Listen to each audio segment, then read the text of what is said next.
Hello, everyone. Welcome to the Everything Dodgeball podcast. I'm your host, Stefan Leitinger, and with me today is a true legend of the sport, a walking highlight reel, and I think he's done more burpees than the whole community put together. So, without any further ado, let me introduce you to Mr. Ryan Neale. Ryan, how you doing, man? I'm all good, thank you very much. Do you know what? It's funny you mentioned the burpees. Like, I probably did like the same amount in last year than what I did in like one of those days I did in that month. I've barely touched them since. But yeah, that's what I'm known for, I guess. But yeah, I'm all good. Maybe you have done them Um, all. yeah, maybe I've achieved everything there is to achieve with burpees. Probably. So I think that's a good sort of segue. You've achieved everything you needed to achieve with burpees. So we're going to jump right into your other career, your side hustle, dodgeball. Yeah. So tell me a little bit about your dodgeball career and how it compares to your burpee career, basically. Okay. Well, right from the beginning, I guess I started what 12 years ago at a club that no longer exists called Coventry Cobras. I was there for 4 or 5 years, and then I moved on to Lutterworth Meteors with the likes of Brett Koenig, Simon Jones, past names of like Chris Harper. Great time, successful time. In that time, playing with England dodgeball, a bit of GB dodgeball. Fortunate enough to go around the world with it a little bit and see different big cities and countries. And then I've been with Leamington Spartans since COVID, and and now looking at the new ball type that's come our way in Europe with foam and seeing what opportunities may come from that for the next few years. Okay, that's awesome. But you didn't start with England. So I started at 2013, and back then you were still wearing a orange jersey, as I recall. So As it when did was, you yeah. actually start? What was your first Euros? 2013 Chester. Oh, really? Okay, we started at the same time. Yeah, we Okay, did, it yeah. looked way more professional on your side, at least from our perspective. I don't know, that Euros was pretty sketchy as a whole setup, wasn't it? Yeah, probably. But when did you? I thought you switched to England in 2016 or 2017 after the World Cup, right? It was World Cup was with, yeah, 2016 was Wales and then England 2017. Okay, and from then on, how do you well with England? Awesome. Okay, hmm so just because I've never thought about this, but why did you switch back then, and how did that came along? Um, well, it was one of those at the time controversial things that happened, and don't need to delve too hard into it. I think most people, or at least I hope most people know the story. Was that the person in charge at the time was recruiting people for the Wales national team to expand its player base.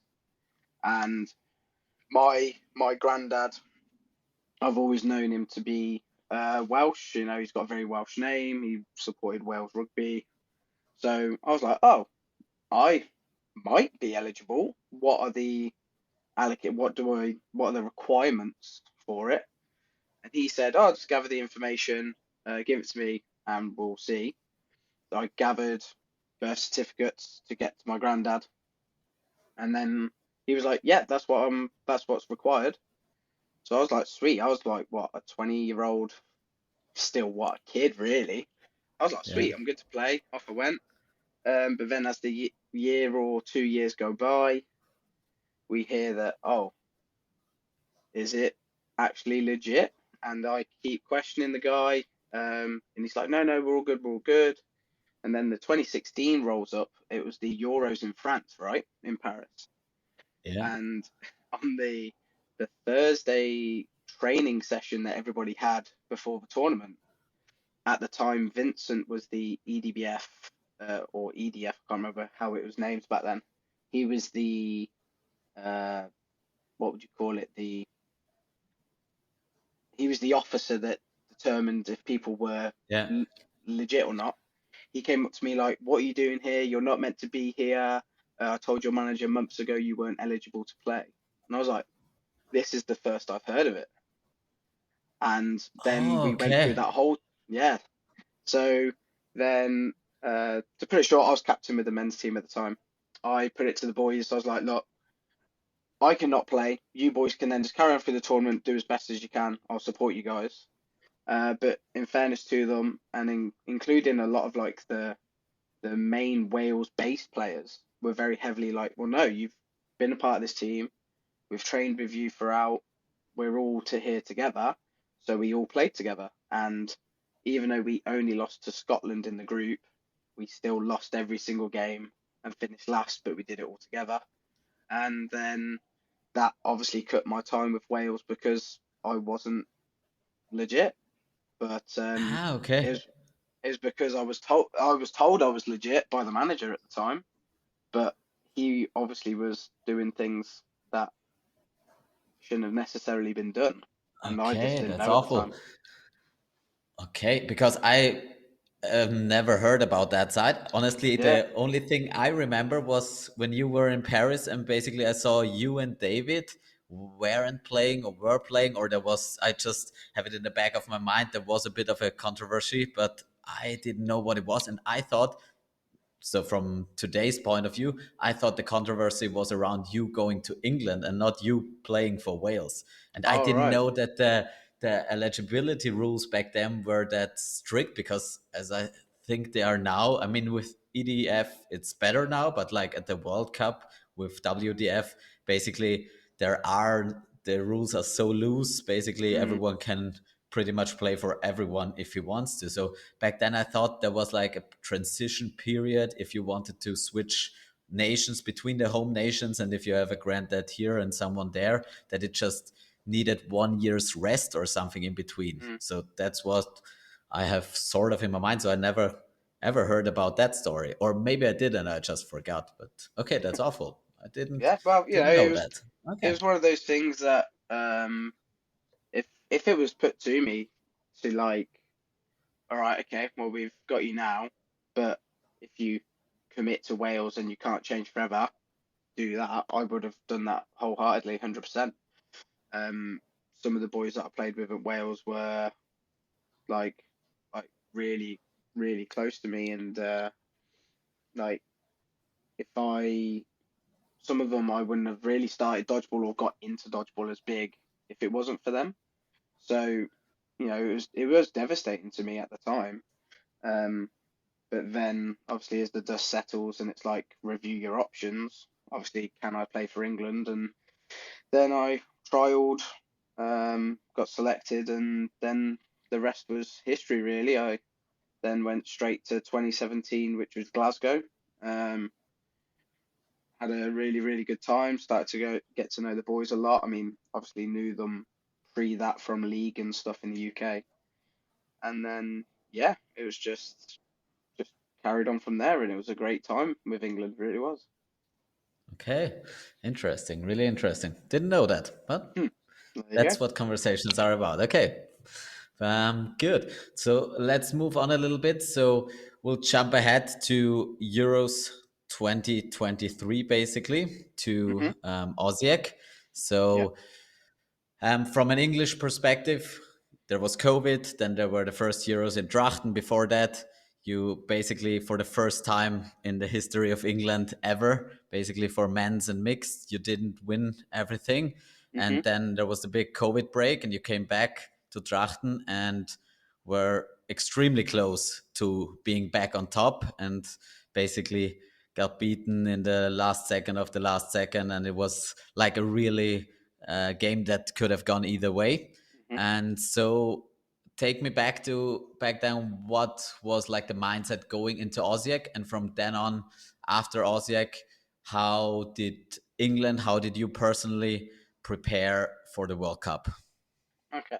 Um, so yeah, going back to obviously 2019 Newcastle was where we sort of hit that first bump in the road, shall we say, where We just didn't turn up at the right time, and we fell into a third place playoff, which we did win, but we came third in the end, which was a bit of a hit to us. But it wasn't a new thing because 2018 World Cup in New York, we obviously lost to Malaysia in the semi-finals, and the 2018 World Cup was the 2018 World Cup. Like, things happened that shouldn't have happened. Players played in a way that wasn't brilliant, but that was our first sort of like big loss as a nation, on the men's side in particular. So it's not like we're foreign to it, but did we ever sort of like bounce back from those losses in a positive way? Uh, it's hard to say. I think we're very confident in our own ability. So like moving forward to Netherlands, where like say that final is the narrowest of margins. It's arguably the closest loss that anybody may have ever had at a European Championships. Like literally last second, last frame, last moment, and it's gone. And I think that one probably hits harder than any other, even following that, because it was just so in your in your control that it literally just slips away, and you feel like what what did that? What lost us that? It's a credit to Northern Ireland. They've really turned it up since COVID. Really, like they have been a big force in the cloth side of dodgeball globally. Um, and then it's moving from that. Did we learn the lessons in the England perspective? Did we learn the lessons of not necessarily how to win a game, but how to not lose a game? And I think that's where you touched on it with Nate a bit in terms of like styles of play and sort of like what teams should do to achieve victories. And I think you did touch on it really well. It's like we know our strengths. England as a player base, we know our strengths really, really well. But do we know our weaknesses and do we focus on them enough to sort of raise that bar? So the sort of loss management is a lot more, um, it's a lot better. And yeah, 2023 kind of showed that again. That don't get me wrong, did we give it more of a go?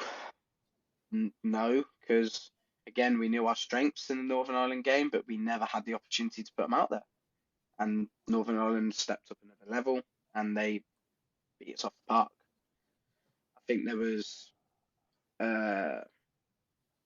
there was a loss in sort of player ability. Obviously, Brett wasn't with us then, um, so it's trying to like balance the lineup and the squad to sort of like have the player outs and the throwing power across the lineup rather than like Brett's an incredible player and he does a lot of good for a team on the offensive side. So it's like where else can we see that in the team? And I just don't think we quite found that in 2023.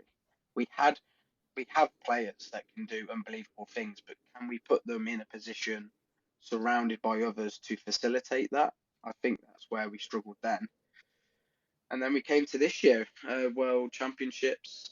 Um, Great tournament. I thought it was a fantastic tournament to be part of, to play and watch other dodgeball, uh, seeing foam dodgeball at the highest level. I always enjoy.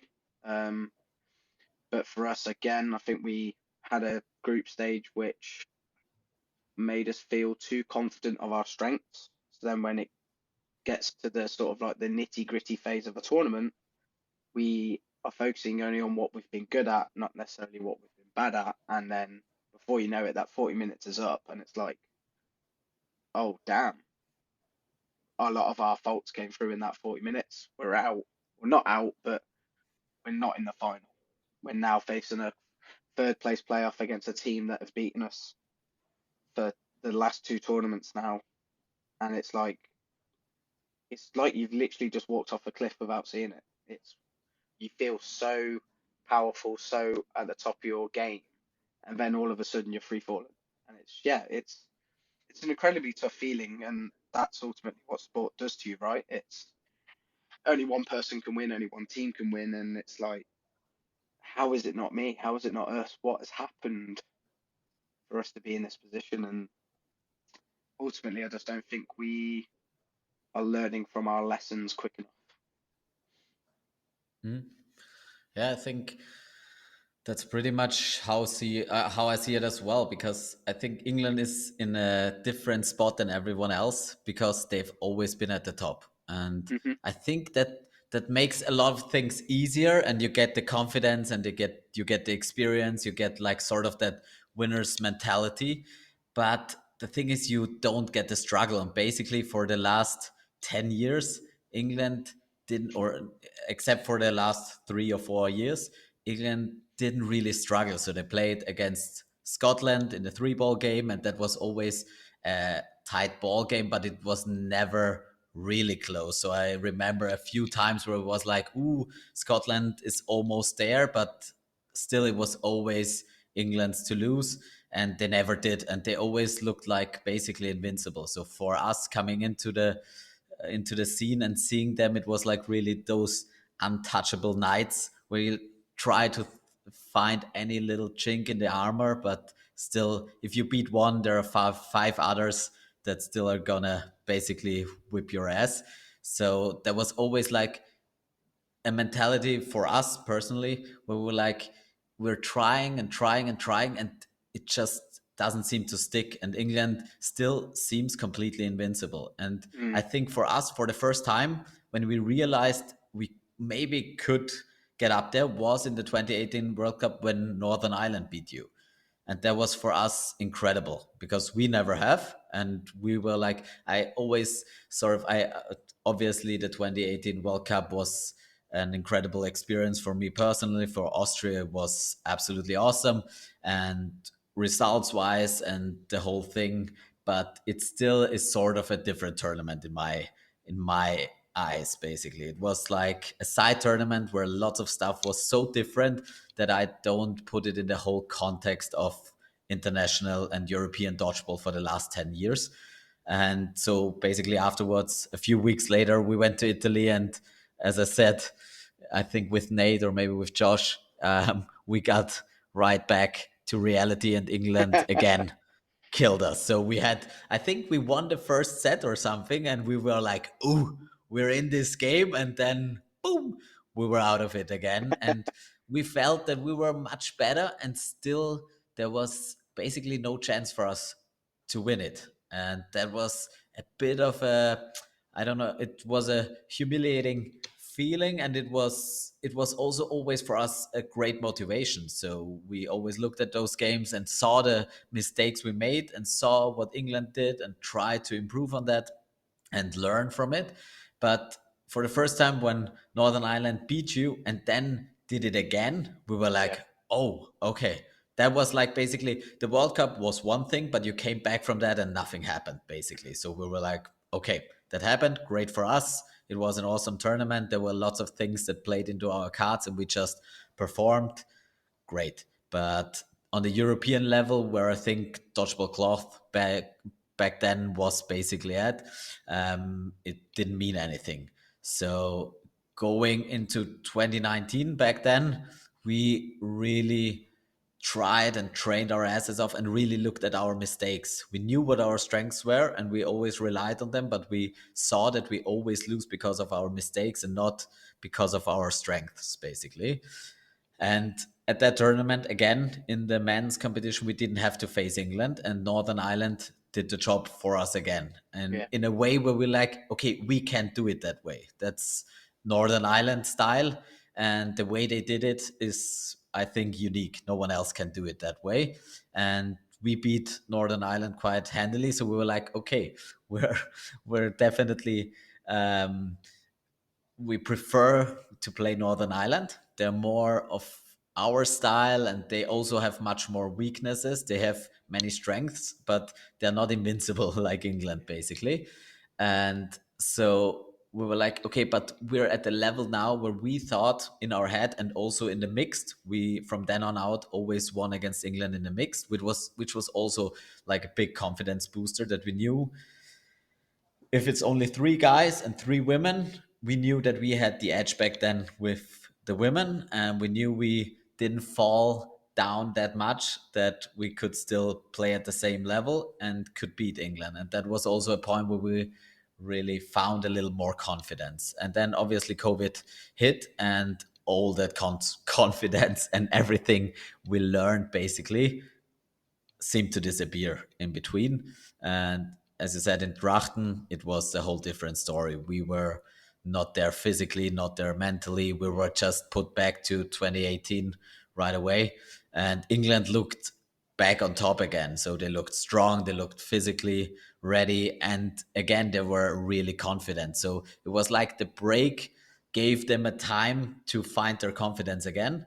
And then obviously not in the mix, because we beat England in the mix again, and we Hmm. were like, okay, this is where our strengths are, and we know why we are better in mixed, or at least equal to England, and have proven that for a few years now. But still, in the men's, England is just on another level for us. And back then, it was absolutely, you could see it in the semi-final. It was like we got smashed basically. And we had this feeling before. We've been there a lot of times against England and other nations, but still at that point we felt that we sort of had reached another level where we could play with them, Hmm. and that again broke us a little bit. And we really had to regroup, because we thought we were somewhere where we clear and well, where we clearly weren't basically. And then seeing that Northern Ireland England final, I was watching it and I was like, okay, we're absolutely not at that level. That was just one step ahead of everything we've seen before. And that was really at that moment, even with the break of COVID before, it was absolutely the next step of dodgeball. I think 2019 was where we pushed the tactics level to another dimension, basically. But in the years after, we just sat there as European champions and world champions for a long, long time, and Hmm. basically felt really good about ourselves, and didn't train and didn't progress because we couldn't, but also because like the mindset and the grind and the motivation wasn't there anymore, and the fire wasn't there anymore. And seeing that final, Northern Ireland against England, was the moment where I was like, okay, I want to play like that. I want to be in that final and play at least that kind of dodgeball again. And I think that was really a wake up call for us. And obviously, the World Cup was shortly after. And again, the World Cup was like a different beast. It was in Canada. Not all the nations could play. The home nations didn't play. So it was Team GB. So it was Yeah. again something else. And Team GB, as we both know, was just a different thing. It wasn't, yeah, there were incredible players, but Yeah. if you look at the Northern Ireland or an England squad, I think there is not much to improve at that time. So it was just maybe a different mix up. And basically, I think that hurt more than it helped. So again, we in those 6 weeks we increased our playing level again and sort of got back to where we were in 2019, but still we fell short because of our mistakes again, because we made too many mistakes, we relied on too few players, and the level of your individual players was just too high in the end, and over 40 minutes we couldn't prevail in the men's. Yeah. And yeah, that's what, after that, we were like, okay, do we want this? I mean, our generation of dodgeball players is aging. Through COVID, we lost a lot of good years and younger talents as well. So it was not an easy time.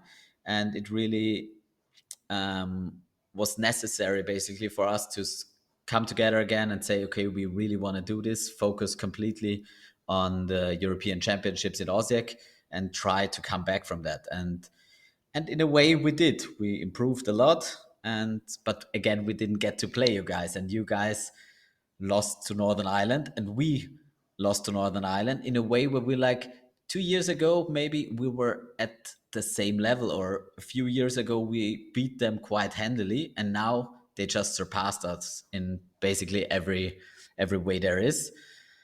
And so it was back to the drawing board for us, and we had a lot of stuff to do. But I started with why it's different for England, and now I'm basically talking about Austria. But the thing is, England had those moments, but what I didn't see the last 2 years, especially because I think in Drachten it didn't need to happen because they were right there. It was just Northern Ireland had stepped up their game that much, and it was a close final. So I think there wasn't a case to be made that England has to change anything. They just had to get back into training and figure a few things out, and they would be back on top.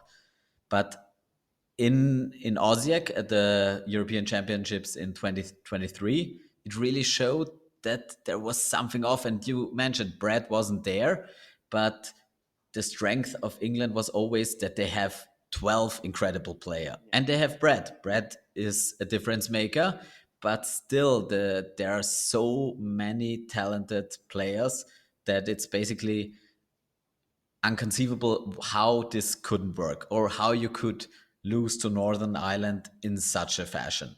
Mm. And so we were really looking forward and were a little bit like, I wouldn't say scared, but we were pretty concerned, obviously, about Northern Ireland and about England. But we knew what Northern Ireland would do, basically, because they are basically the same 6 to 8 players. We've played them a lot. We knew which mistakes we have to cut back on and improve on. But England was just playing, I think, beneath their capabilities. And I thought if they get back to their strength and reduce a few other things, then whew, that's going to be a whole different beast. And yeah, at the World Cup, I mean, in the group stages, it was the same for you guys as for us. There wasn't really any competition. And that is always something that is really hard. And I've seen it with our women before. If you don't have any competition, you don't know if what you're doing is working because it didn't matter. I mean, I saw a little bit of the Italy game against you guys, and it felt basically, I didn't see the whole game, but it felt like Italy was basically in every set they were up a few players. Not in every set, obviously, but there were lots of sets where they were up like 4 versus 2, 3 versus 1, 5 versus 3, and I was just looking at it over another court, and we were at this point really looking at your set differences, and we were like, Italy, this could be a close one, and then in the end it was like 38-2 or Yeah. something, I don't know, and from afar way closer, but it wasn't apparently. And that's what I think is like, there were probably, I haven't seen it, but and I want to get your perspective on that, but just thinking about it now, that's probably a point where like basically you probably made a lot of tiny mistakes for your level to get in those situations, but because you have such incredible talent, you still turned it around and didn't pay for it at all, Yeah. and which gives you a lot of confidence that what you're doing is working, Yeah. because in the end it was a clean sheet, it was a perfect score, but the game, at least from across the court, didn't feel that way at all. Yeah. But it's like And so it's a case of like a scoreboard doesn't show have any pictures on it, right? So you can't, yeah, a score might be 32-4, but 16 frames that we've won by one player. And it's like, wow, it doesn't look as close anymore, does it? If you looked at the players out sort of thing, damn, Italy were in that game hell of a lot more. And I think that, as I was saying earlier, it kind of touches on the point of like every group stage of pretty much every tournament that I've been a part of, it's like our opponents are a good level. Don't get me wrong, likes of Italy, likes of Switzerland that we played as well, are a good standard of cloth dodgeball. But it's we can make small mistakes and then use our overriding player ability to overcome them and win frames by 2 players, 3 players, whatever, and do it before the 3 minutes is over. So it's like we then see these scores that are like plus 20 points, plus 24 points, whatever, and it's like we think, oh yeah, we smashed them. Yeah, we feel so good about ourselves now.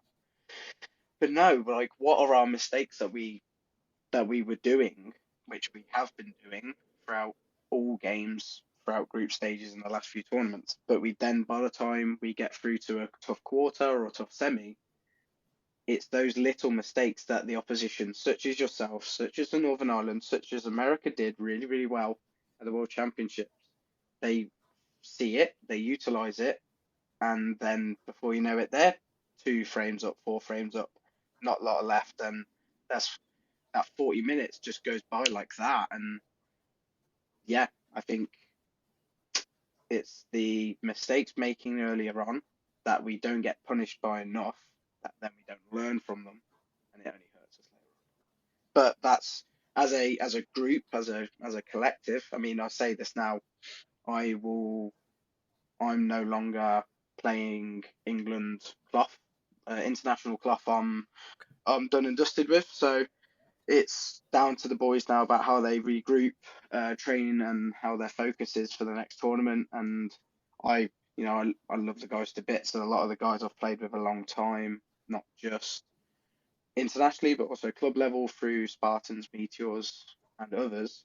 I want these guys to do unbelievable things. I want them to be back on the top. I want them to do things that I couldn't do when I was there. Don't get me wrong, I won a couple of European Championships, 2017, 2018, but as England anyway. But yeah, it's been a long time coming for England men to sort of resolve their issues and get back to the top, and really hope they do.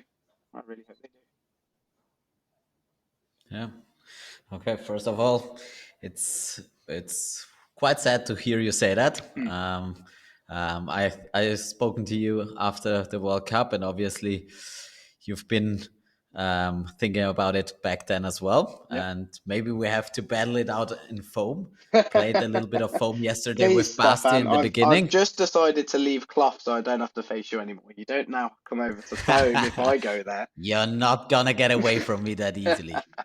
Never, Ryan. Never. I'm gonna hunt you in your sleep. Except if you're doing burpees, then Yeah, yeah, I'm yeah, out of yeah. there. Okay, I've tried it for 5 burpees and that was it. okay. So, but for foam, I think if my body holds up, I will test you at some I think point. that's where we're at, right? It's whether this body sort of survives the transition, and how many ever years we've got left, do we survive that? That's a test that I'm, yeah, gonna try out and see how it goes. I think England, in terms of their phone player base, is growing ever stronger. Open trials is just around the corner, which is what I'm going to, and I fully expect the level to just be very, very high. I think everybody's really getting on board with foam in the UK, but particularly England. Um, so yeah, by no means do I think that I can just go over to foam and just walk into that team. Absolutely not. We saw what the guys did at the World Champs. That first game against Malaysia is that's probably one of the that's the game for me that as a spectator I got the most hyped about. That was unbelievable. I loved that. Like seeing some of the guys that I like get on with really well, like Straubs, like Jaff, um, Brennan, etc., etc. Like seeing those boys just playing at the top of their game in that ball type where they thought, or people thought, they were just going to get walked over by Malaysia. That did not happen. They turned up. They showed what we can do on a foam court, and I think the nation is getting hyped up even more, and more people want to be playing it and expressing themselves in a new ball type. Absolutely.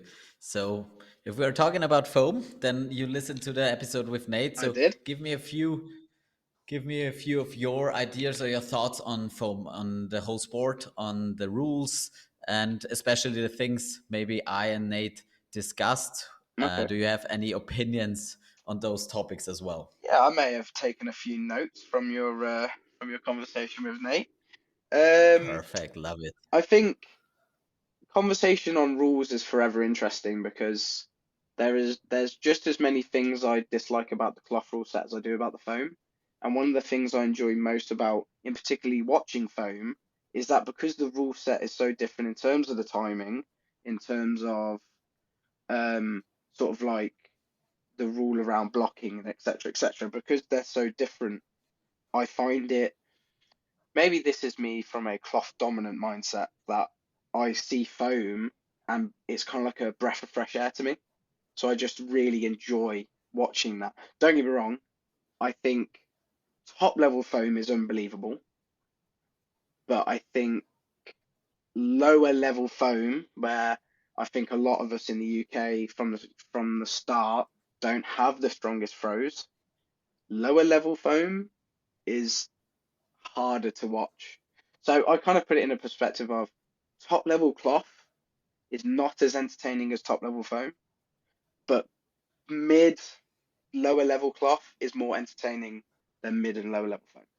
It's like I just think a cloth ball enables somebody to get into the game a little bit more. So anybody of any ability can do things, but top level foam, that final is just those finals were just amazing to watch, and I really, really enjoyed watching them. And yeah, I think it's my side of the timing rule. I can't wait for it, and that might be my perspective because maybe suiting my style of play. That I will, yeah, okay, I'm by myself or I'm with another person. I will survive 12 minutes. I don't care. Yeah. Do I try and win it? Maybe, but do I stop you winning points? That's going to be my aim. I think that could be a real strength of mine if I really get into it. The I love the no block. I think that could be something that could you see a variant of that in cloth in some capacity, maybe to I don't know, maybe to prevent. I don't know what I think the only thing to prevent in cloth is the sort of like seeing out time at end of frames. um, where it's you touched on it well. It's not the teams or the players' fault exploiting the rules. No, you play the rules, and the rule is you can do that, so you don't allow the game to turn around. Um, I would personally uh, want. I don't know what the answer is, but I'd personally want to see a rule or a tweak of a rule implemented that you do have to eliminate the opposition because I don't see it as a. I think you touched on it that you see. Let's say we're in a cloth game right now, and it's four players versus one player, and the four players are just single high, nowhere. It's legal, but it's not a catch. You can't catch it. I think the issue is the rules allow a team to see out a win. But I would rather see it as no, we want to see the team winning and we need to keep them honest about winning. Yeah, you did well in the first minute and a half, but you can't just then see out the other minute and a half. No, you have to go and get the win. You have to show why you're worthy of those frame points. Um, but as I say, I don't necessarily know the answer. Uh, I think it's a game that is a forever evolving thing, so rules are constantly adapting and changing. Will I see something like that change in the next 3 to 5 years? Maybe. I think it's a possibility. But okay, overall summary. Uh, there's just as many bad things about cloth as there is foam, but there are just as many good individual things about both sides. And I would like both to still exist in their own way. I wouldn't like to see two games going on where they're playing two different balls, but the rules are exactly the same. I think that would completely kill it for me. Yeah, absolutely. I think I'm completely with you there. And I think the balls and the way the both balls and also the different number of balls in like sort of manipulates the game, it has to be different rules. If you put those rules completely together, you at least kill one sport. And I think we saw that a bit in the last worlds where there were lots of rules adapted from the foam side and trying to get them more easily adaptable. Yeah, Maybe, and I think the great thing, the court is, in my opinion, a really good evolution where we say we have the same court size. We both went to the volleyball court. That is a great thing, yeah, in I my agree. opinion. But as you said, it's a different ball, it's a different game, it's a whole completely different athletic skill set that is involved. And if you just put the same rules on both, you're going to have a lot of bad compromises. Yeah, But as I said before, I think we can learn a lot from the other side. And I think, as you mentioned, there are lots of really entertaining aspects of the foam game. And at the top level, it's absolutely incredible. I mean, seeing Malaysia and the US guys play, that's absolutely sick. And I think the thing that is more entertaining about foam is the speed of the athleticism, I think. Because they can do things with the ball, and Ned said it quite perfectly. You have to be aware always. Yeah. At every moment of the game, you have to be aware of everything, and you basically have to react to everything, because everyone can kill you from anywhere. Mhm. And also, everyone can catch you from anywhere, apparently. Yeah. So it's like a more type of shootout where you have to be so reactive and be mentally ready at every point. And it's like they're like panthers a little bit, where they're like always on the tips of their toes, and there is no point where you can completely relax. No. And in cloth, there the whole game pace is faster because you have to move faster because of the 5 second rule. But still, in between those 5 seconds, there is no real threat, because it doesn't make a lot of sense. You tried it a lot to get the game more creative and sort of create changes in those 5 seconds in between, but it's really tough to do anything on your own, because if the team works cohesively against you, there's not much you can do. And in foam, you can do a lot of damage as a single player, so everyone always has to be aware of everyone. And as you said, on the top level, that's absolutely incredible, and I love that. I Yeah. think that is really fun to watch, and that's absolutely just spectacular sport. And I think that's something we need to be aware of as well, where there is like the trend is going to sports that is more spectacular. Like you could see soccer or football or something, and it's tactical, and everyone's trying to figure the game out. And then you have a whole World Cup where every game is 2-1, 1-0, Yeah. 0-0, and it loses a lot of people. Of course, the die-hard fans, and that is sort of the perspective I come from sometimes with the cloth game, is like, no, there's lots of nuance in the game, and the 0-0 and the 1-0, that's still a good game, because both teams play the sport at such a high level. But the thing is, they almost neutralize each other because they're both that good. Yeah. And if you have a new sport that isn't as developed, or that is just more gives the players more physical possibilities to influence the game, then it becomes suddenly more attractive from that part. Something something I was just thinking about actually, going back to maybe a solution and get your perspective on this. Maybe a solution to encourage teams to eliminate in cloth is changing the point system. So hear me out quickly. So a draw, nobody gets points. You just reset, go again. If you win by players on the 3 minute clock, you get 1 point. And if you win by elimination, you get two. Could that be a possibility where that, don't get me wrong, you're 2v1 with 10 seconds left. Yeah, we're going to take the point. Yeah. But if you're 5-1 up, are you not just going to get the 2 points and then carry on? So you didn't listen to the second episode with Nate and me, I did listen a little bit, but I don't think I took a but note on anything regarding that. because that was my solution basically. Oh, well, there you But go then. I think it's a good solution. So because I think, as you said, I'm like a person who always comes from the from the rules perspective, and I Hmm. say if I play it, I will exploit the rules as far as I can, and I'm a very head heavy player, so I'm gonna use that to my advantage, because that is the advantage I have. And I think if you want to make the game more attractive or get more action into it, and we all know that hits and catches and stuff like that is more fun to watch than seeing players throw balls close to other players, Yeah. then you have to incentivize that. And that's basically my solution as well, where you say you get an extra point for eliminating everyone. And also, my solution was, if you have a draw, you go straight to no blocking, so that there basically are no draws. Yeah, yeah. And it, because I think a draw can be a tactically quite interesting thing, and it's an aspect that is tactically quite, I think, fascinating for me.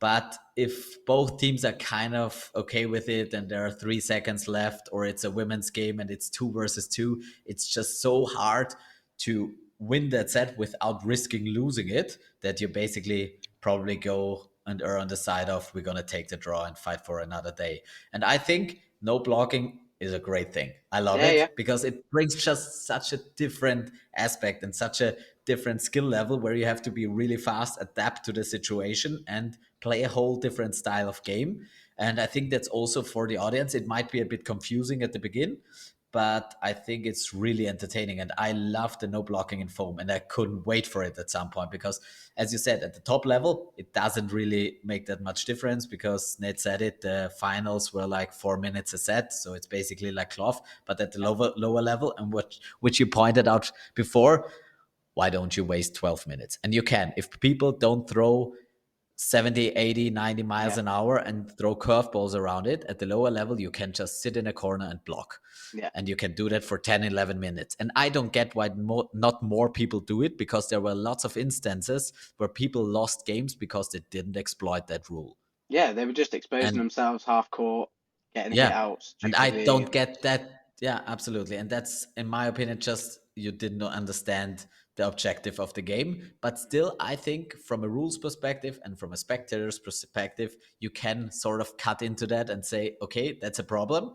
And the solution is not that everyone gets better, because at the lower level, you're always going to have that sort of problems. But the solution is to make a different rule. And I think that's where time comes in. And I think for foam, it doesn't have to be 3 minutes. I don't think it should be 3 minutes. For me personally, it would be like 4 or 5 minutes, and then go straight to no blocking all the time, because that's what's fun about foam. And I think foam is a much more individual game of individual skill.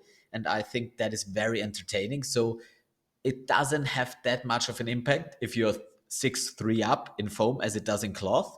And so it doesn't matter that you go to no blocking, because there are other dynamics involved, but the thing is still the better player's gonna win.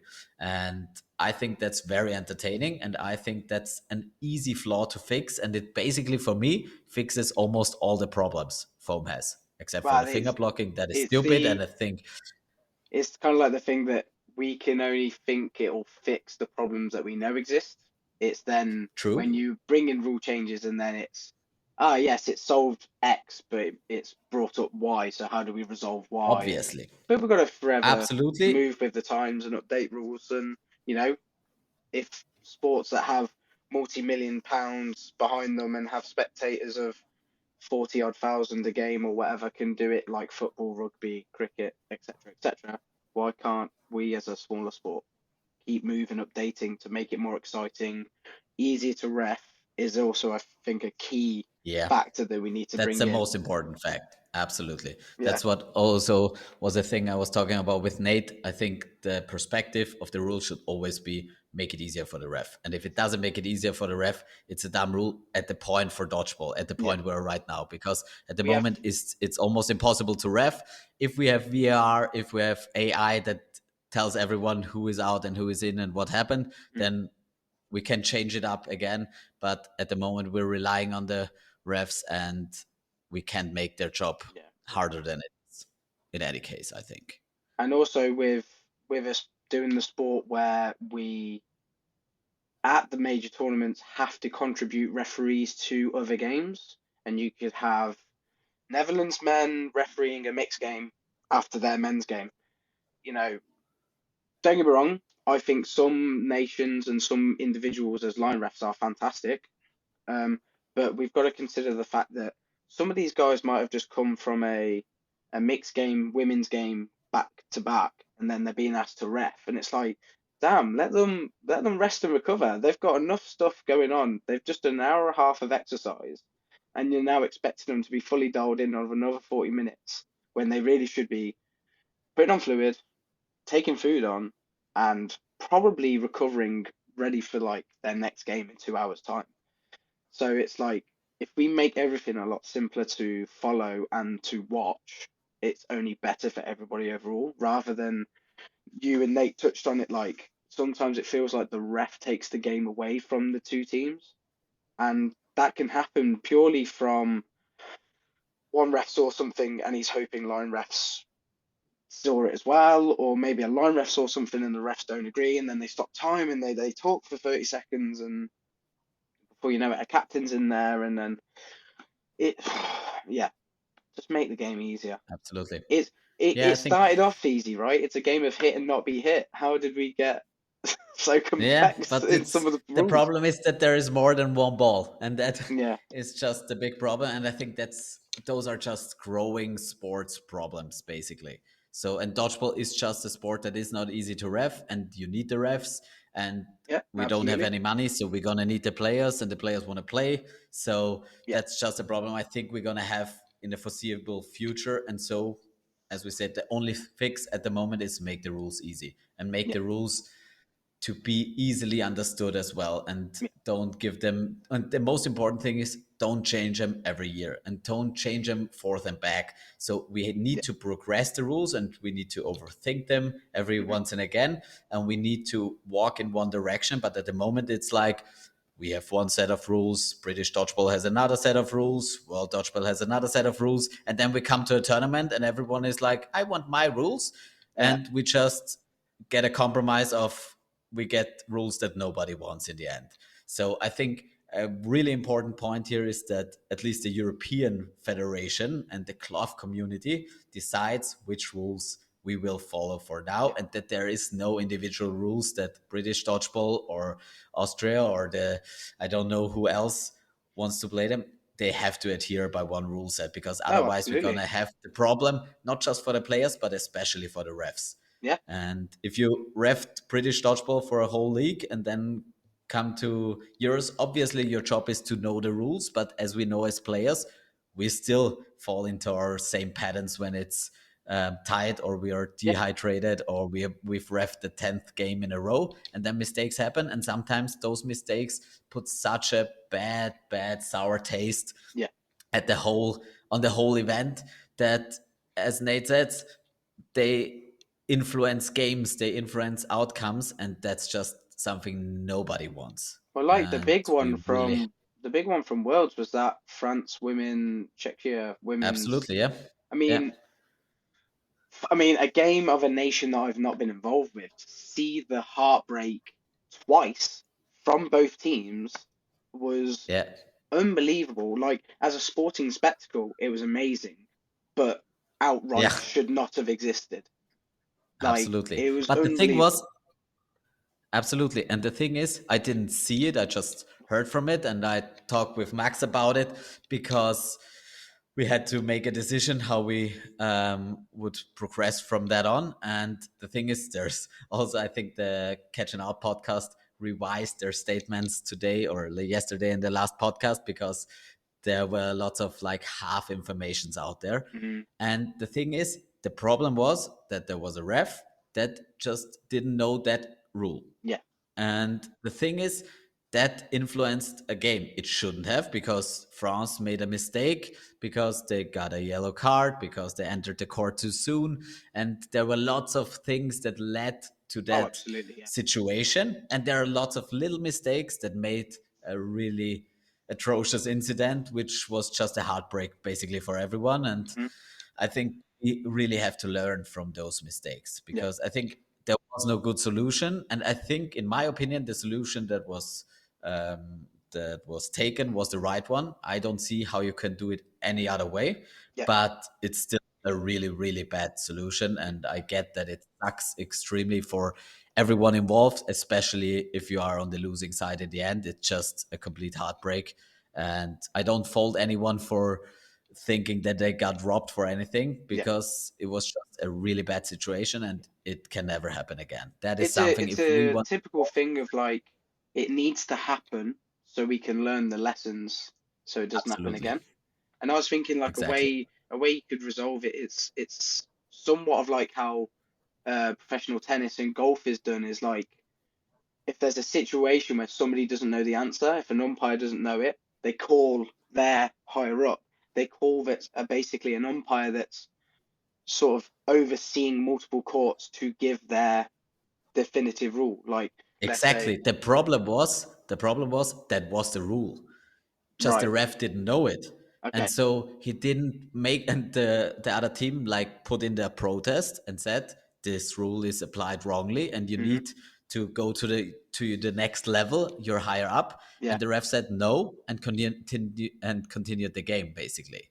Right. And then the problem was that there was stuff installed to prevent that problem, but Yeah. as I said, that's the system is just changing so drastically from tournament to tournament Right. that I Okay. don't even fault the ref, because the ref thought he knew it, he Yeah. knew what the answer was, and he didn't want to go up to the next level, and in Hmm. that situation he made the wrong decision. But I can't fault him for that, because they refed for a whole day, 10 Yeah. hours, and Absolutely. the rules, I have no idea about the rules at this point. So obviously it's their job, but their job is still being a volunteer and not Yeah. getting paid enough for that Absolutely. stuff. So I think it's just something we have to learn from and not look for the play look for the blame anywhere, No. because the whole system and the whole thing is to blame for it, and we can evolve from it. And I think that's a chance we have at the moment, and I think it's the best chance we ever had. We brought dodgeball to the next level. We brought the community together more than ever before. We had more nations, more players. Yeah. I think we're starting to see one dominant World Dodgeball Federation to basically come out of this whole mess over the last years. Hmm. And if this um, if this has to if this wants to continue, we need to progress in that direction and get more professional and learn from all our mistakes and learn from all the countries and all the different ball types, and learn to prevent future mistakes like that and Absolutely. make the sport better. And I think this is a great opportunity. This is a part of why I want to do this podcast as well, because I think there are lots of people who've been in this game for a long time, like you. You've played this sport for 12 years. You've seen it develop from a 3-ball game to a 5-ball game. Now it's foam. There were so many little steps in between. Yeah. And basically, you've seen it all. You've played it all on all different levels. And that's invaluable information. That's so much knowledge that we have to put it to use, Yeah. because Yeah. there is no such thing as a professional dodgeball president who has seen it all. So he needs opinions from players, from people who experience it, and we need discussions like this to sort of get the best rules and everything Yeah. out of it. Absolutely. I think something regarding refereeing, like you say, we've been playing the game what 12 odd years, something like that at the top, and you can probably come away from every tournament and think, oh, there was this moment where the refereeing just wasn't up to scratch. And I hear it all the time, like whether it's at Spartans, whether it's at World Championships, like, oh, this refereeing wasn't this, that, and the other. And I've kind of stuck to my opinion over the last few years of like, until you're a player who's willing to sacrifice their own time to contribute to the solution, don't moan about the problems. So I've always said, like, I think I give full credit to players who referee, like, who are able to switch off from a player, even if it's at regional league or whatever league, to be able to emotionally switch off from what may have just happened in a game to then go and be an impartial referee is unbelievable, and it's hats off to them. They are the top of the of the sort of barrel when it comes to refereeing. Um, but ultimately, yeah, what I was going to get to is if you're a player who feels like they come away from tournaments thinking that the refereeing wasn't good enough, whether it whether you decide to help refereeing still as a player or maybe give a couple of seasons of refereeing after you've played dodgeball, I think it needs to happen because we're asking too much of the refereeing pool of like talent that we have already. Like I think in the UK we're often stretched rather thin, and it's like somebody's asked to ref a few Super League games here and there to fill the gaps. At Euros, I think we managed to fill the sort of like the demand, but is it the quality just yet? I'm not too sure, but I'm never going to fault. Don't get wrong. In the heat of the moment, I might say something to a referee that might be incorrect, but I will net like in hindsight, I can never sort of like say a referee is not worthy of my time. I think everybody is giving sort of like unbelievable efforts to grow the sport, and they need more help and they need more people to get involved. So don't moan unless you're willing to help out. Is ultimately what I'm Absolutely. I think you touched on two issues there because the thing is, as you said, at the moment we don't have professional refs, and everyone who does it, heads off to them, trying to because we need you badly, and reffing dodgeball is not easy, and I don't think it's fun. I do it from time to time, but I avoid it whenever I can, and I really appreciate everyone who does it, and especially if you really put your heart into it and do a great job. The thing is, still there is a lot of difference in quality of refing, yeah, and that is not something against any refs, because again, heads off to you. I love what you're doing, and I think people who want to support the community and want to see the sport succeed and grow need to put in time, yeah, as you said, and doing ref jobs is the most important thing at this point. yeah, So please do that. But still, we have to work on the ref side as well. So the quality of the individual refs has to increase and improve as well. yeah, And I think what is good at the moment, that at the international tournaments at least, I think for the later stages, we really have great refs. yeah. And I think at this World Cup, at least from my experience, the refing in the semifinals, the quarterfinals, and the finals was great.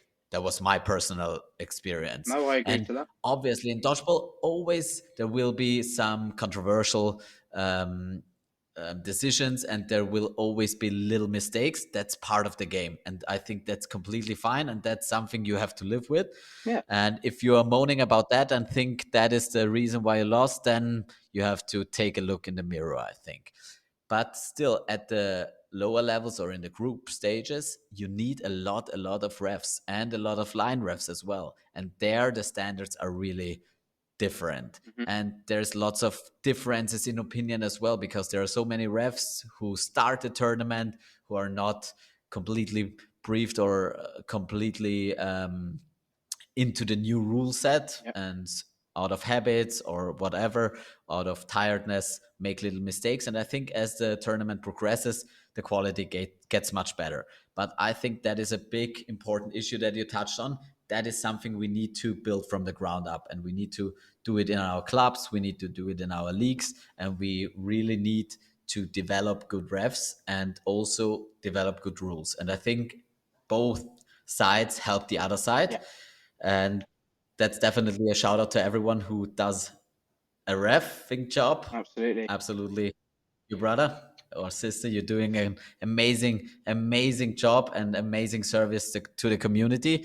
And everyone who shouts at you during a game, please forgive them, because in the heat of the moment, we're all not angels. Yeah, But after the game, we should always be respectful and be able to talk about stuff like that. And I think if it gets out of hand, the refs should have the opportunity to stop behavior like this, because it's an aggressive and emotional sport.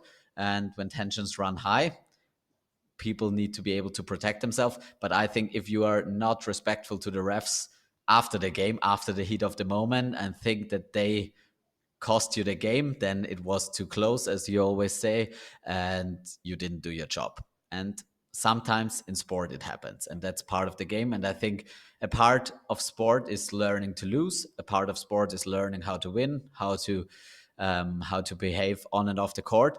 And a part of the game is also to learn to live with stuff that maybe wasn't your fault or was someone else's fault, and still learn from it yourself, and don't put the blame on someone else, because you're not gonna make any friends or get better out of that, and not gonna be more happy for it. So don't hate on refs ever. Help absolutely them. not. I think I think that's a good way of good way of putting it. I've always kind of said like, especially the game now with five balls, you could have a faultless game and you could still be out. Like things happen. I don't want to swear. I was going to say something then, but I don't want to swear too much because yours and Nate's early door, a couple of swearing. Didn't know where your podcast age range was going to be, so I'll stick to the PG. But yeah, bad things happen. We're playing a sport with five moving targets against 12 people. Um, yeah, things happen. Get over it. Move on. If you keep things bottled up and allow one thing to affect the next, man, you are in for a hard time every single game you step on court. Because man, I could be throwing a perfect shot at someone's shin in a free ball attack, and they drop down and catch it. That's the way it Yeah, goes. You've got to that's the way it is. swallow your pride sometimes and get over it and get on court and just keep playing and keep doing your best. Because I see too many people blow up unnecessarily. Like they'll Yeah, have a go at their teammate, or they'll say whatever to a ref that may have like had an influence in a call or something. It's like, man, we're playing a game where so many things happen. Just move on and get over it. yeah. That's a really good point and really important, I think, for everyone to hear. And that's why dodgeball is 40 minutes long, and you have a lot of time to like count in those little mistakes. And over a long term, they're always gonna sort of make themselves even out. And there are some heartbreaks, and there are some tough decisions, and there are some stupid calls. That's gonna happen. And have a laugh about it. Maybe be annoyed in this situation, but help your teammates as well Yeah, to get over that shit, because that's not what dodgeball is about. That's not what sport is about, and too often it kind of is. So I think that's also something that we as a community can really help and develop. And I think dodgeball is a way better sport if people know that there are other people who want to win as well, who work their asses off. And if you do a good shot and you do a good thing and the ball pops up into the air, it's a thing I hate. If someone catches a deflection catch, I hate it yeah, so much, but it's part of the game, and I have caught those as well yeah, and been very happy about them. So if it's a rule, then it's part of the game and it's gonna happen. And the more you throw at people and the more you hit people, the higher the percentage of deflection catches is gonna be. yeah, And that's not luck or anything, that's just statistics basically. So it's part of the game. And if you think you're never gonna it's never going to happen to you, and it's never happened that way to you, then look again, because there is always statistics, and Darko yeah. is going to tell you what they are, basically. I think the cloth version of a rebound catch is better than the foam one. I think a hit and a catch is so much better than what this Amen. team catch is. You could do an unreal hit on, let's say, somebody's toe, and it could just go up Yeah. and get caught by the guy on the other side of court, and that person stays in. At least with the catch and with the hit and catch, you've made a great hit. So yeah, they're going out, and okay, you get caught. But it's like I wonder what it would be like if we went back to the free ball rule of just save. Do you remember that? Did Yeah, you ever play that? honestly, absolutely. Yeah, I remember that, and I think both of those are okay, like solutions. Because in Canada, we played the foam rule, where it's like you are saved and the catch No. counts, and that is, in my mind, the stupidest rule ever made in cloth dodgeball, because it punishes something that wasn't a mistake, and it makes luck a lucky thing with a little bit of skill involved, and sometimes a lot of skill involved, but it just puts the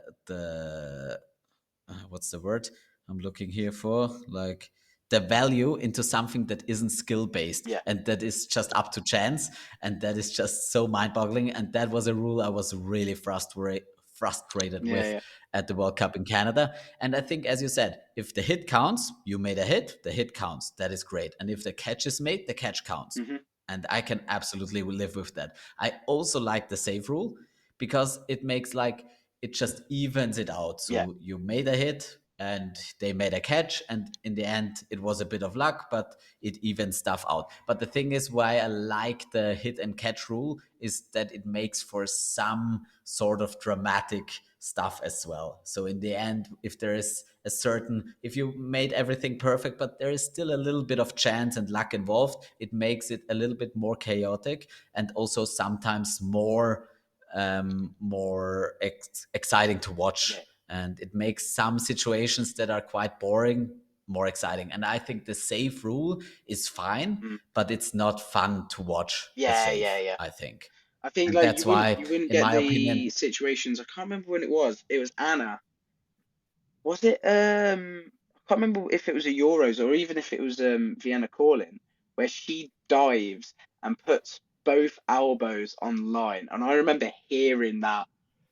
Poof, it might have been to like catch a ball off Lisa or something like that, and it was just like an unreal play and such a sacrifice for the good of the team to absolutely. catch that person then back in, I think. And it was just like I don't think you if it was just a save, I don't think people would put their life on the line. They would catch the ones that are Yeah, like within a meter of them or something, but you're exactly. Yeah. not getting a 3 meter forward dolphin Yeah. dive, are you? Like you're not gonna get that. And as we said before, it's good to make rules that make the sport more Yeah, exciting. And I think that is one of them.